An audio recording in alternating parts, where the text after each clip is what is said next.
Second year class. आज हमारा इंशाल्लाह ये चैप्टर 1 पिछले लेक्चर में मैंने वाइंड अप करवा दिया था, सारा मुकम्मल हो गया था।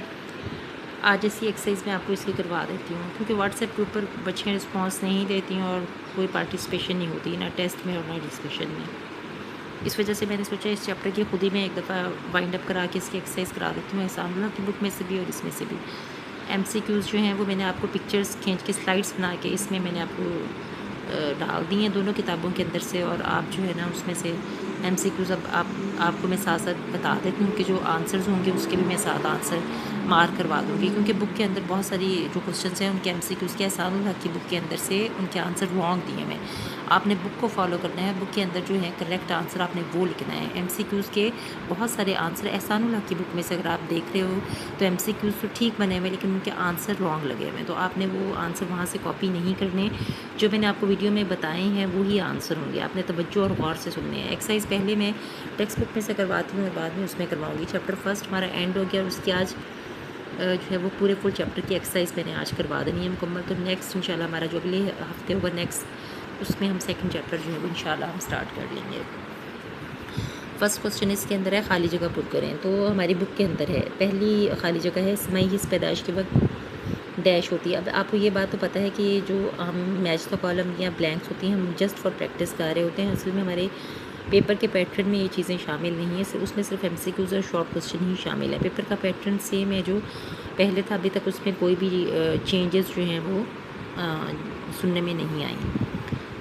तो खाली जगह में फर्स्ट खाली जगह जो है वो समय इस पैदाइश के वक्त मुकम्मल हो जाती है, यानी हो जाती है का क्या मतलब कि जो ही पैदा होता है बच्चा उस मुकम्मल उसकी जो कैनाल्स हैं वो बनी होती हैं, सारा स्ट्रक्चर कंप्लीट होता है, लेकिन उसके अंदर एक ब्लॉकेज होती है, दरमियानी जो हड्डियाँ होती हैं दरमियानी कान के अंदर, तो वहाँ हड्डियाँ 3 जो होती हैं उनके अंदर कोई एक फ्लूइड होता है जो ब्लॉकेज कर रहा होता है और आवाज़ को एग्जैक्टली ब्रेन तक पहुँचने में रोक रहा होता है। तो चंद दिन में 2-4 दिन के अंदर ये फ्लूइड खुद ही ड्रेन हो रहा था और प्रॉपर समात का अमल जो है वो शुरू हो रहा था। तो सही इस पैदाइश के वक्त मुकम्मल हो रहा थी, ये इसका आंसर है। अगला है दर्जा हरारत की हिस्स डैश से पहले मौजूद होती है, तो ये इसका आंसर है पैदाइश से पहले मौजूद होती है। अगला है नौज़ायदा बच्चे पैदाइश के वक्त साफ़ डैश हैं, तो साफ़ नहीं देख सकते हैं, इसका आंसर है कि साफ़ नहीं देख सकते हैं। शक्ल का बसरी डैश करने की काबिलियत पैदाइशी है, इसमें आता है शक्ल का बसरी इदराक। अगला है नशोनमा डैश और डैश तब्दीलियों का तरक्याती सिलसिला है। नशोनमा समय कैमियती और कैफियती तब्दीलियों का, कैमियती और कैफियती इसका आंसर है। अगला जो क्वेश्चन है वो MCQs हैं, ये आपके पेपर में भी आते हैं और ये जस्ट फॉर प्रैक्टिस उन्होंने बुक के अंदर दिए हैं, तो आपने इसको यहाँ से प्रैक्टिस करना है। फर्स्ट जो MCQ है वो है पहला प्याजी डैश का हयातियाती नफसियाती माहिर था, तो इसके ऑप्शन में है स्विट्ज़रलैंड। किस कंट्री से वो बिलोंग कर रहा था, ऑप्शंस में कंट्रीज़ के नेम दिए हुए हैं।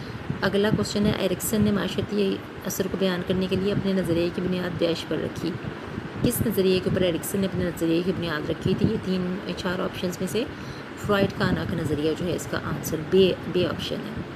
थर्ड है एरिक्सन ने नशोनमा के डैश बयान किए, कितने बहरान हैं, 8 बहरान बयान किए थे उसने। अगला है नशोनमा के अमल में डैश पैदा होती हैं, तो नशोनमा के अमल में आपको पता है कैमियती और कैफियती दोनों तब्दीलियाँ होती हैं। अगला है डैश ने अखलाकी नशोनमा की तारीफ़ इंसाफ की हिस्स के तौर पर की, तो किसने की थी, कोहलबर्ग ने। ये आपके 2 क्वेश्चन इसके कंप्लीट हुए। अगला आपका कॉलम अलिफ और कॉलम बे है, इसमें 3 उन्हें पॉइंट इसमें दिए हुए हैं, पहले कॉलम में पहले पेज पर और अगले पेज पर अगले पॉइंट्स हैं, तो इसमें टोटल पॉइंट जो दिए हुए हैं वो 6 हैं और मैच करने वाले जो पॉइंट हैं 5 हैं। एक पॉइंट के आंसर में 2 आंसर्स आते हैं, वो आपने देखने हैं। पहला है वालिदगी का ताल्लुक सिर्फ कैफियती तब्दीलियों से है, तो यहाँ पर लफ्ज़ जो कैफियती लिखा हुआ है ये रॉन्ग है, यहाँ पर आपने कैमियती तब्दीलियाँ लिखना है कि वालिदगी का ताल्लुक सिर्फ कैमियती तब्दीलियों से होता है, यहाँ लफ्ज़ कैमियती आना है, कैफियती गलती से उन्होंने डाल दिया। भाई वालिदगी के अंदर कैफियती तब्दीलियाँ नहीं होती बल्कि कैमियती होती हैं, इसको आप करेक्ट कर लें अपनी बुक के अंदर, ये गलत लफ्ज़ है। वालिदगी का ताल्लुक सिर्फ कैमियती तब्दीलियों से है और इसका आंसर जो है वो अगले पेज पर है। इसकी एक मिसाल साइज़ और जिस्मानी साख में इजाफा है। 4 नंबर जो ऑप्शन सेकंड कॉलम बे में दी हुई है वो 1 का आंसर है। आगे 2 वाला जो स्टेटमेंट है वो नशोनमा कैफियती और कैमियती दोनों तब्दीलियों का तरक्याती सिलसिला है। अगले पेज पर चले जाएं, वहाँ पर इसकी जो एंड वाली ऑप्शन है ऑप्शन नंबर 5, ये तरतीबवार मरबूत तब्दीलियों का एक तरक्याती सिलसिला है, तो ये है उसका आंसर। نشوونما کمیتی اور کفیتی دونوں تبدیلیوں کا ترقیاتی سلسلہ ہے، یہ ترتیب وار مربوط تبدیلیوں کا ایک ترقیاتی سلسلہ ہے، ٹھیک ہے، 2 نمبر اس میں ہے۔ اب 3 نمبر والا جو اسٹیٹمنٹ ہے وہ نسلی عطیہ فائلوجینیٹک ہے، جو ایک نسل میں عام ہوتا ہے۔ اس کا آنسر جو ہے وہ 2 والی آپشن ہے، اگلی نسل میں ملنے والا یہ وہ عطیہ ہے جو ایک فرد کے لیے مخصوص ہوتا ہے۔ 2 نمبر 3 کا آنسر 2 ہے، 3 والی اسٹیٹمنٹ کا آنسر جو کالم بے کے اندر 2 اسٹیٹمنٹ ہے وہ ہے، میچ ہو رہا اس کے ساتھ۔ اگلے پیج کے اوپر جو 4 نمبر ہے وہ ہے وقوفی نفسیات، اس چیز کا مطالعہ کرتی ہے کہ شیرخوار بچے کیسے سوچتے اور یاد کرتے ہیں۔ 4 والے کا جو آنسر ہے وہ ہے پچھلے پیج پر 3 آپشن جو ہے وہ کالم بے کے اندر جو 3rd آپشن ہے وہ 4 کا آنسر ہے۔ اس مطالعے میں یہ بھی شامل ہے کہ شیرخوار استدلال کیسے کرتے ہیں اور اپنے مسائل کا حل کیسے کر رہے ہیں۔ یہ چوتھے کا جو چوتھی اسٹیٹمنٹ ہے کالم الف کے اندر اس کے ساتھ 3 والی جو ہے وہ میچ کر رہی ہے۔ آگے 5 نمبر جو آپشن آتی ہے، 5 نمبر جو ہے وہ ہے پختگی ایک متعلقہ عمر کے درجے کی صورت کے مطابق کسی فعل کو سرزد کرنے کا نام ہے۔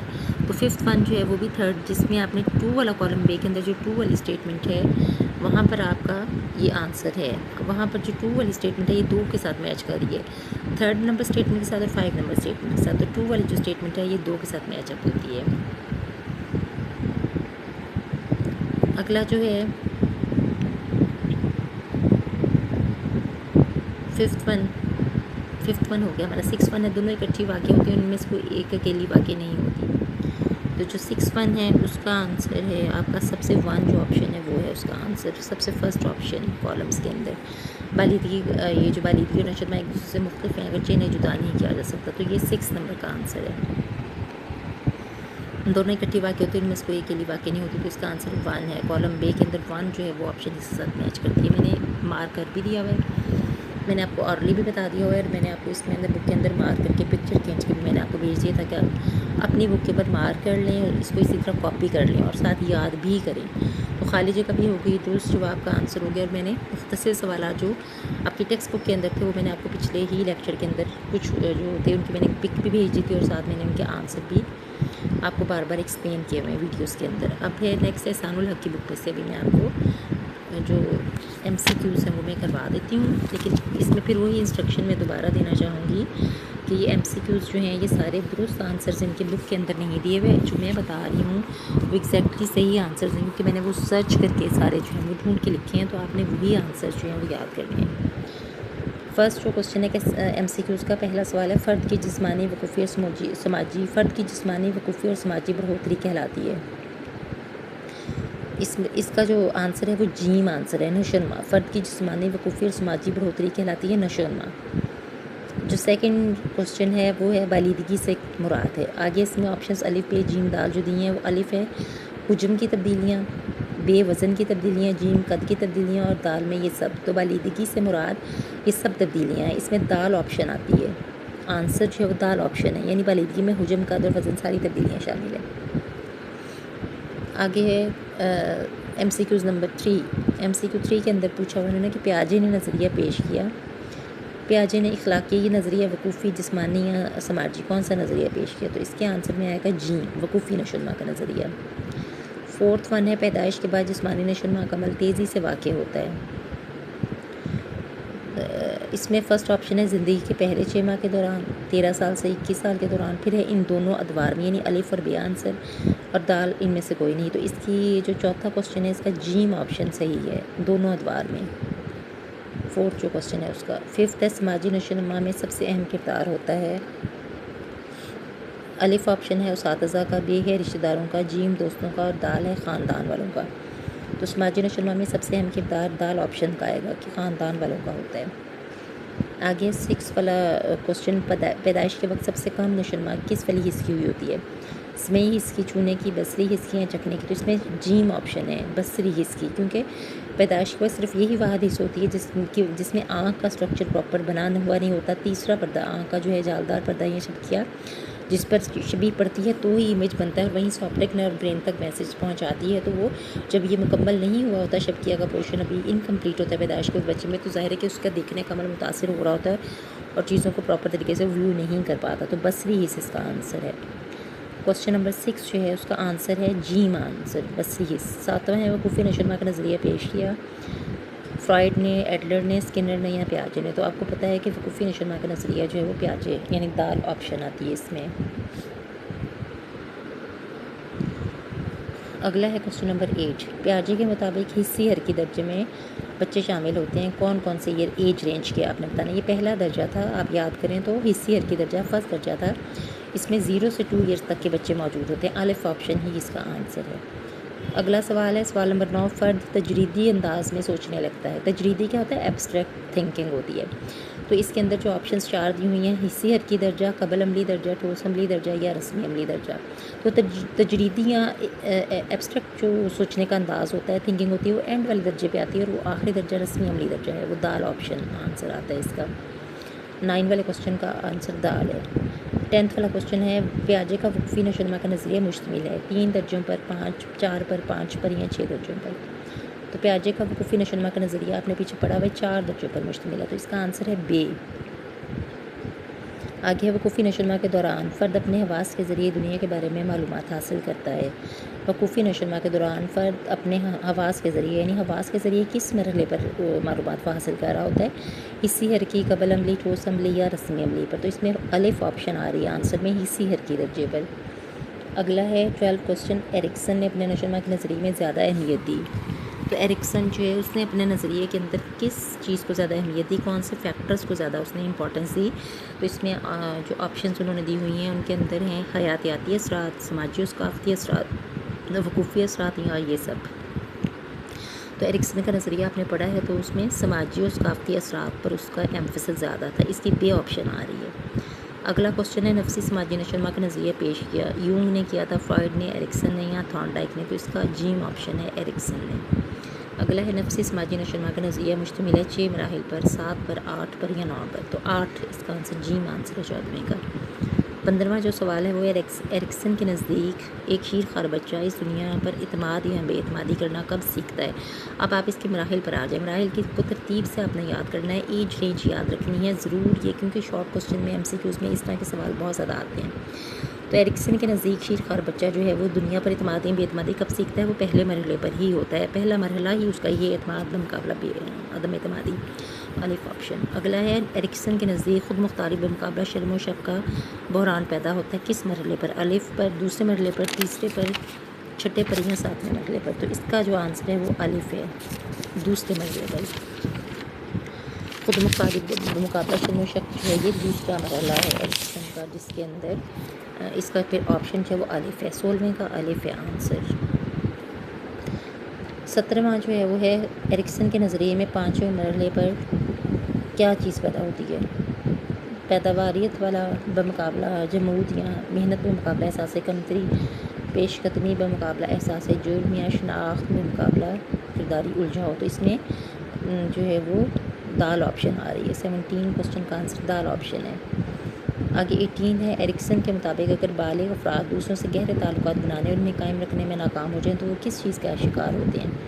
احساس کمتری، مایوسی، جمود کا یا تنہائی کا؟ تو اس کا آپشن دال ہے، تنہائی کا شکار ہو جاتے ہیں جب وہ گہرے تعلقات بنانے میں ناکام ہوتے ہیں دوسروں سے، تو تنہائی کا شکار ہو جاتے ہیں۔ آگے اگلا کوسچن 19 ہے کوہل برگ نے نظریہ پیش کیا، سماجی نشوونما کا، حیاتیاتی نشوونما کا، وقوفی نشوونما کا یا اخلاقی نشوونما کا؟ اس کا آنسر ہے کوہل برگ نے دال والا آپشن، یعنی اخلاقی نشوونما والا اس کا آنسر ہے۔ اگلا 20 کوسچن ہے کوہل برگ کا نظریہ مشتمل ہے 2 مراحل پر، 3 پر، 4 پر یا 5 پر؟ یہ آپ کی ٹیکسٹ بک میں بھی دیا ہوا ہے، 3 مراحل پر مشتمل ہے، لیکن ان کی تفصیل ٹیکسٹ بک میں نہیں دی ہوئی۔ کوہل برگ کا نظریہ پھر میں نے آپ کو ٹیکسٹ بک میں کے علاوہ میں نے احسان الحق کی بک میں سے تھوڑی تھوڑی اس کی ڈیفینیشن اور مزید 2 لیولز بتائے تھے، ہر مرحلے کے 2 لیول ہیں، اور ٹوٹل یہ جو ہے وہ 3 مراحل ہیں اور ہر مرحلے کے 2 مزید لیول ہیں، تو ٹوٹل ان کی تعداد بھی 6 بنتی ہے۔ تو کوہل برگ کا نظریہ ویسے 3 مراحل پر مشتمل ہے، بے آپشن آنسر ہے اس کا۔ اگلا 21واں ہے کوسچن لوگ کسی چیز کو صحیح یا غلط قرار دیتے وقت سماجی معیارات سے اخلاقی رہنمائی حاصل کرتے ہیں۔ तो किस सतह पर, कबल रवायती सतह पर, माँ बाद रवायती, या इनमें से कोई भी नहीं। तो 21वें सवाल का जो आंसर है वो रवायती सतह पर है, बी ऑप्शन है।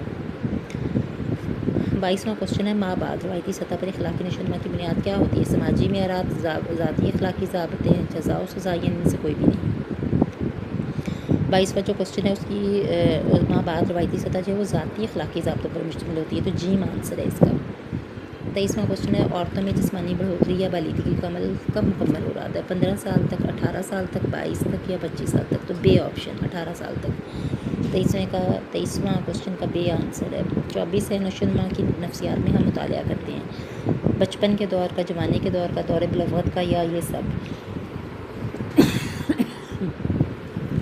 नशोनुमा की नफ्सियात में हम सारे ही अदवार जो हैं इनकी हम स्टडी करते हैं। तो नशोनुमा टर्म जहाँ आती है वहाँ सारी कंप्लीट जो है वो स्टडी आ जाती है। तो ये सब इसकी ऑप्शन में है, दाल ऑप्शन जो है वो इसका आंसर है 24वें क्वेश्चन का। आगे क्वेश्चन नंबर 25, जिस्मानी बढ़ोतरी का अमल मुकम्मल होने पर रुक जाए तो उसे हम क्या कहते हैं? ये आपने बहुत ज़्यादा पढ़ा हुआ है, मैंने कई दफ़ा आपको करवाया हुआ है, बहुत इंपॉर्टेंट क्वेश्चन। बालिदगी कहलाता है, नशोनुमा, पुख्तगी, या इनमें से कोई भी नहीं। तो जिस्मानी बढ़ोतरी जब रुक जाती है तो ये अमल बालिदगी का अमल कहलाता है, इसका आंसर अलिफ ऑप्शन है। अगला क्वेश्चन है, इंसानी नशोनुमा का अमल शुरू होता है, ऑप्शंस हैं योगा बनने से, पैदाइश के बाद, तफूलियत के दौर से, बचपन के दौर से।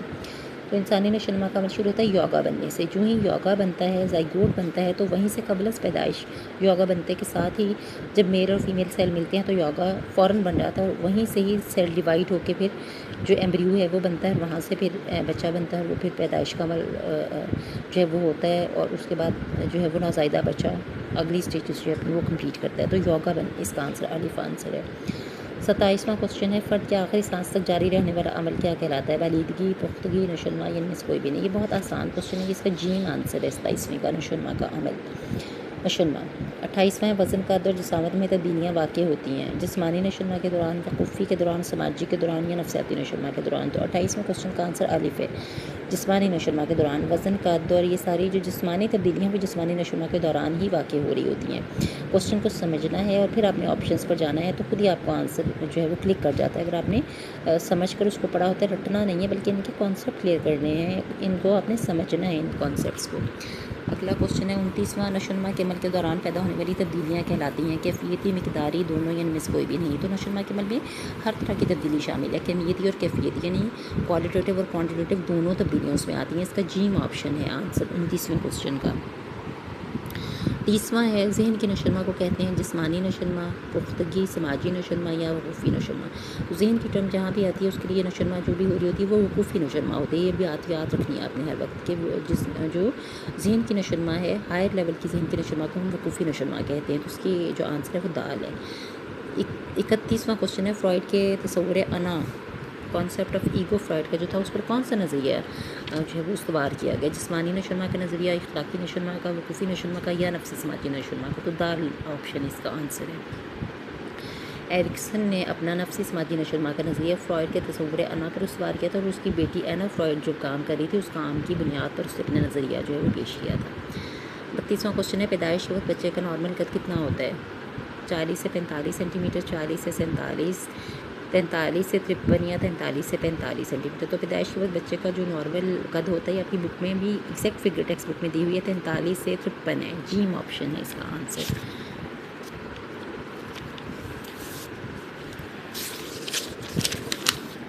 अब आ जाएँ थोड़े से मुख्तसर जवाबात के ऊपर, इनकी मैं आपको थोड़ा थोड़ा जो है वो मैं बता देती हूँ कि आपके जो आपने जो आपकी टेक्स्ट बुक में थे वो मैंने पिछले लेक्चर में ही आपको साथ साथ ही वाइंड अप करा दिया था। वो मैंने आपको 4-5 जो क्वेश्चन थे तो मैंने उनकी आंसर्स भी थोड़ा सा एलेबोरेट कर दिया था, साथ ही मैंने उनकी पिक्चर खींच के आपको भेज दी थी, और वो बाकी शुरू की वीडियोस है उनके अंदर भी उनके आंसर डिटेल में आपके पास आ गए। अभी मैं आपको यहाँ पर सिर्फ शॉर्ट क्वेश्चन बता देती हूँ, इनके जो आंसर हैं, जवाबात मैंने आपको साथ साथ ही इसके अंदर स्लाइड के अंदर मैंने भेज दिए हैं, वहाँ से आप इसको याद कर सकते हैं। तो नशोनुमा की नफ्सियात से क्या मुराद है, पहला सवाल है।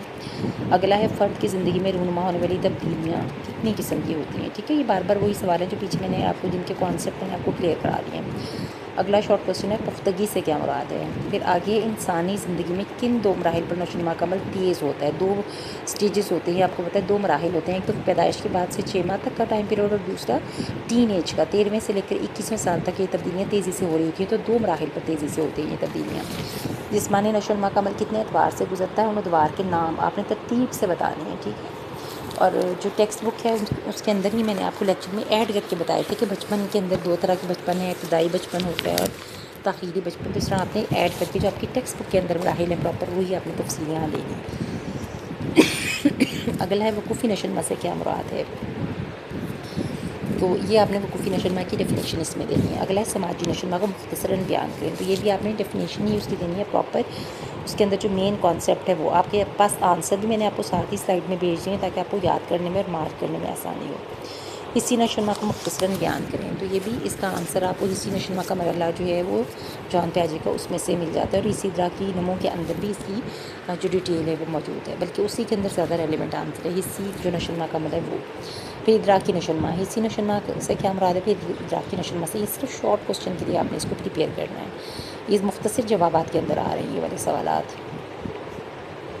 اگلا ہے پیاجے کے نزدیک حصی حرکی درجے پر وقوفی نشو و نما کیسے حاصل ہوتی ہے، یہاں پر آپ نے اس پہلے درجے کا ریفرنس دینا ہے۔ آگے وقوفی نشو و نما کے قبل عملی درجے کی وضاحت، پھر آگے ٹھوس عملی درجے کی، پھر آگے رسمی عملی درجے پہ، اس طرح چاروں جو مراحل ہیں اس کے ان کی ڈیٹیل انہوں نے پوچھی ہوئی ہے، اور اس کا پراپر آنسر آپ نے 2-3 لائنوں میں پراپر کتنے سال کا یہ مرحلہ ہوتا ہے، کتنے سے کتنے سال تک ہوتا ہے، اس کے اندر کیا مین کانسیپٹ اور کیا مین تصورات بچہ ڈیولپ کرتا ہے، اس کی ضرور آپ نے شارٹ کوسچن کے اندر بھی مین پوائنٹ ڈیفینیٹلی آپ نے دینے ہیں، تبھی آپ 2 مارکس گین کرو گے۔ آپ انکمپلیٹ آنسر دو گے اور ایج رینج پراپر نہیں بتاؤ گے، اور پراپر آپ جو تعقلات بچہ گین کرتا ہے ہر مرحلے پر، جب ان کی تفصیل نہیں آئے گی تو مارکس کٹیں گے۔ تو آپ نے اس میں بہت زیادہ کیئرفل رہنا ہے، اچھی طرح سے ان مراحل کو آپ نے یاد کرنا ہے، اور ان کی شارٹ کوسچن کے لیے بھی اور لانگ کے لیے بھی اور ایم سی کیوز کے لیے ان کو پریپیئر کرنا ہے۔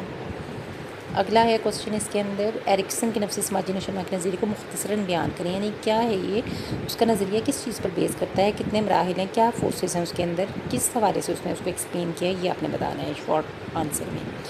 کوہربرگ کے مطابق قبل روایتی سطح پر اخلاقی نشو و نما کیسے، تو یہاں پر اب کوسچن انہوں نے چونکہ احسان اللہ کی بک کے اندر ڈیٹیل دی ہے مراحل کی، تو اس لیے انہوں نے کوسچن بھی ایڈ کر دیے۔ میں نے بھی آپ کو یہ لیکچر میں کروایا کیونکہ کئی دفعہ کوسچن میں پوچھ دیا جاتا ہے، ڈیٹیل ٹیکسٹ بک میں نے دی، لیکن آپ نے ضرور اس کی تھوڑی تھوڑی ڈیفینیشن اور اس کے ہر ایک کے اندر جو 2 لیولز ہیں وہ ضرور آپ نے پڑھنے ہیں ساتھ ساتھ، ٹھیک ہے۔ تو ماں بعد روایتی سطح کیا ہے، روایتی سطح کیا ہے، قبل روایتی سطح کیا ہوتی ہے، یہ ڈیٹیل انہوں نے یہاں پر آپ سے پوچھی ہے۔ یہ تو تھے سارے کے سارے مختصر سوالات۔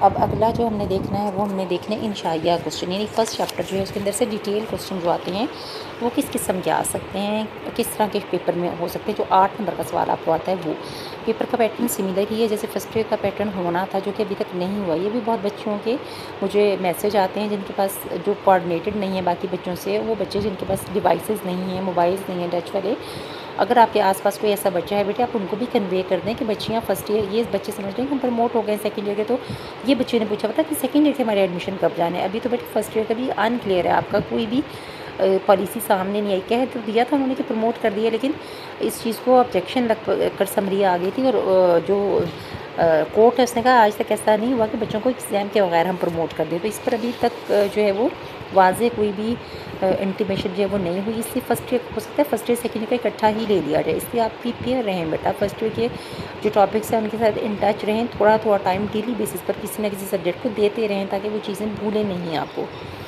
تو یہاں پر جو آپ کا یہ ڈیٹیل کوسچن 8 نمبر کا پیٹرن سملر ہے، جیسے میں نے آپ کو بتایا تھا کہ جو پیٹرن ہے وہی پیٹرن ہوگا آپ کا جو آپ کو فرسٹ ایئر میں بتایا گیا تھا۔ ایم سی کیو 17 ہوں گے، ٹھیک ہے، جو پارٹ 1 کے طور پر ہوگا آپ کا پیپر جو ہے وہ آبجیکٹیو کے طور پر جو ہوگا معروضی وہ 20 منٹ میں دے کر لے لیا جائے گا۔ اگلا جو آپ کا پیپر ہے وہ آپ کے شارٹ کوسچنز ہوں گے جو 44 دیے جائیں گے، ان میں سے 22 آپ نے کرنے ہیں، ٹھیک ہے۔ اور جو یہ پارٹ 2 ہوگا انشائیہ والے پیپر میں، پھر ایک پارٹ 3 ہوگا جس کے اندر آپ کے پاس 5 کوسچن ہوں گے، ان میں سے آپ نے کوئی سے 3 کرنے ہوں گے، وہ 8 نمبر کے سوال ہوں گے، وہ آپ نے 8 نمبر کے مطابق ہی ان کا مواد یا میٹیریل جو ہے آپ نے ان کے اندر وہ آپ نے تیار کرنا ہے۔ تو اس میں جو ڈیٹیل کوسچن ہے انشائیہ کے اندر، جیسے اس میں میں نے آپ کو ایز این ایگزامپل دیا ہے، احسان اللہ کی بک میں سے ایسے ہی پیپر میں کوسچن آ جاتا ہے کہ نشو و نما کی نفسیات سے کیا مراد ہے، نیز بالیدگی، نشو و نما اور پختگی میں فرق بیان کریے۔ میں نے واٹس ایپ کے گروپ پر بھی بچیوں کو بہت پریکٹس کروایا ہے کوسچن، اور میں نے الگ سے بار بار بچیوں سے کہا تھا کہ یہ پڑھیں، بار بار میں نے 2-3 ویڈیوز میری اسی لیکچر کے حوالے سے، فرسٹ ٹاپک ہے جو بہت امپورٹنٹ ہے بالیدگی، نشو و نما اور پختگی کا، تو اس کی یہ ڈیٹیل کوسچن میں آپ نے اس کی نشو و نما کی نفسیات کی پہلے تعریف بیان کرنی ہے، تو اس کے بعد آپ نے ان تینوں میں तीनों टर्म्स को बताना है पहले और फिर इन तीनों टर्म में फ़र्क को बयान करना है। इसको अटैम्प्ट करने का ये तरीका है क्वेश्चन को। अगला है नशोनुमा की तारीफ़ करें, नीज़ नशोनुमा के पहलुओं की वजाहत करें। तो ये भी आपके पास तीनों पहलू हैं बुक के अंदर दिए हुए। नशोनुमा की तारीफ़ आपने मुकम्मल पहले लिखनी है, ये अलग क्वेश्चन का एक पार्ट है। अगला पार्ट है नशोनुमा के पहलुओं की वजाहत। 3 पहलू मैंने आपको शुरू से ही बता रही हूँ, वकूफ़ी पहलू है, समाजी पहलू है और जिस्मानी पहलू है। तो तीनों पहलू जो हैं सिर्फ उनकी वजाहत बतानी है, उनके अंदर जो नज़रिया जात हैं उनकी तफसील आपने अभी यहाँ पर नहीं बतानी, सिर्फ पहलुओं की डिटेल है। फिर अगला है वकूफ़ी नशोनुमा की वजाहत करें। तो वकूफ़ी नशोनुमा का अमल क्या होता है आपने ये भी बताना है, और उसके अंदर जो नज़रिया है पियाजे का उसका भी थोड़ा सा आपने रेफरेंस ज़रूर देना है वकूफ़ी नशोनुमा के अंदर, क्योंकि पियाजे का नज़रिया वकूफ़ी नशोनुमा पर ही बेस कर है। फिर अगला जिस्मानी और समाजी नशोनुमा को तफसील से बयान करें। तो इसमें आपने जिस्मानी और समाजी नशोनुमा की सिर्फ जो तफसील है वही बतानी है, एरिक्सन के नज़रिए पर अभी आपने नहीं जाना। अगला हिस्सी और इदराकी नशोनुमा, ये भी पूरा टॉपिक आपकी बुक में हिस्सी नशोनुमा का भी है, इदराकी का भी, आपने इन दोनों की तफसील बतानी है यहाँ। अगला है पियाजे के वकूफ़ी नशोनुमा के नज़रिए को तफसीलन बयान करें। यहाँ पर पियाजे के नज़रिए की डिटेल आनी है। शुरू में जहाँ पर आपको क्वेश्चन वकूफ़ी नशोनुमा का आया था वहाँ आपने वकूफ़ी नशोनुमा को इन डिटेल बताना है और थोड़ा सा जो नज़रिया है पियाजे का उसको हल्का सा टच करना है। यहाँ आपने वकूफ़ी नशोनुमा का नज़रिया उसको इन डिटेल बताना है। तो यहाँ आपने वकूफ़ी नशोनुमा की तारीफ़ एज़ इट इज़ नहीं करनी, लेकिन आपने पियाजे का जो नज़रिया है थोड़ी सी 2 लाइनों की चाहे डेफिनेशन दे के आपने पियाजे के जो दर्जात हैं उसके जो 4 लेवल्स हैं वो आपने बताने हैं, हिस्सियत की दर्जा वगैरह और 4 दर्जे वो उनकी तफसील यहाँ पर आनी है। अगला क्वेश्चन है एरिक्सन के नफसी समाजी नशोनुमा के नज़रिए की वजाहत करें। तो एरिक्सन का यहाँ पर डिटेल में 8 जो पूरे बहरान है उसके वो किस बुनियाद पर बेस कर रहा था, फ्रॉइड के नज़रिए पर उसने बेस किया था, उसके अंदर क्या फोर्सेस उसने बताएं, मस्बत मनफी फोर्सेस ने, और किस तरह उसने बहरान जो है वो डिटेल में बताए। वो 8 के 8 बहरान तरतीब से आपने इस क्वेश्चन में अटैम्प्ट करनी है। फिर एक और बढ़ती है अखलाकी नशोनुमा के नज़रिए की वजाहत। इसकी वजाहत जो आपकी बुक में टेक्स्ट बुक में वो थोड़ी है, कम है, और उसके अंदर जो तीनों लेवल्स हैं 3 जो मदारिज हैं उनकी तफसील नहीं बताई हुई। मैंने आपको जैसे करवाई आपने उसको इस तरह प्रिपेयर करना है। जब कोहल बढ़ का डिटेल क्वेश्चन आ जाता है तो आपने उसके अंदर ज़रूर उसकी जो मेन इंट्रोडक्टरी पार्ट है वो तो लिखना ही है बुक के अंदर से, जो उसका इंट्रोडक्शन दिया हुआ था अखलाकियात के हवाले से, इंसाफ के असूलों के हवाले से, लेकिन जो साथ उसके लेवल्स हैं वो तीनों आपने ज़रूर याद करने, और तीनों जो मदारिज हैं वो बताने के बाद हर मदारिज या हर एक जो स्टेप या स्टेज या मरहला जो इसके अंदर जो फर्दर 2 लेवल्स हैं सब लेवल्स उनकी डिटेल भी आपने याद करनी है, उसको बताना है। डिटेल क्वेश्चन के अंदर ही आ जाता है, शॉर्ट क्वेश्चन में भी बात पूछ लिया जाता है, तो ये इंपॉर्टेंट है। कोहल का नज़रिया भी आपने उसको जहाँ पर बुक के अंदर कम इन्फॉर्मेशन है आपने एहसानुल्लाह की बुक में से उसमें इन्फॉर्मेशन ऐड करनी है। बच्चियाँ बार बार पूछती हैं तो आपने जो चीज़ इंपॉर्टेंट है वो दूसरी बुक में से करवाने का मकसद यही होता है कि बच्चों को कॉन्सेप्ट क्लियर हो जाए, एक्स्ट्रा डिटेल्स जो ज़रूरी है वो पता चल जाए। कई दफ़ा क्वेश्चन में आ जाती हैं तो ये ज़रूरी इंपॉर्टेंट चीज़ें ये सारी आपने अच्छी तरह पढ़नी है, उनको व्यू करना है। और किसी किस्म की कोई कन्फ्यूजन हुई अगर तो फिर आप मुझे व्हाट्सएप पर पूछ सकते हैं, मेरे पर्सनल नंबर पर भी कर लें बेशक, यहाँ पर चाहे आप उसमें ग्रुप में शेयर कर के जो भी आपको एमबीक्यूटी इस पूरे चैप्टर में है वो आप पूछ सकते हैं। चैप्टर को फुली प्रिपेयर करें इंशाल्लाह। अगर 15 सितंबर से इदारे खुल जाते हैं तो फिर हम प्रॉपर टेस्ट का जो सिलसिला है वो स्टार्ट करेंगे, ठीक है। और साथ प्रैक्टिकल वर्क भी हमने करना है, तो अभी जितना फिर हमारा थ्योरी का कंप्लीट हो जाएगा काम वो फिर हम दोबारा रिपीट शायद ना कर पाएँ, ठीक है। तो इसको गौर से पढ़ें सुनें, और जो गरीब बच्चे हैं जिनके पास डिवाइसेस नहीं हैं, इंटरनेट एक्सेस नहीं है उनके पास, तो आपने उनको ज़रूर कन्वे करनी है सारी इन्फॉर्मेशन।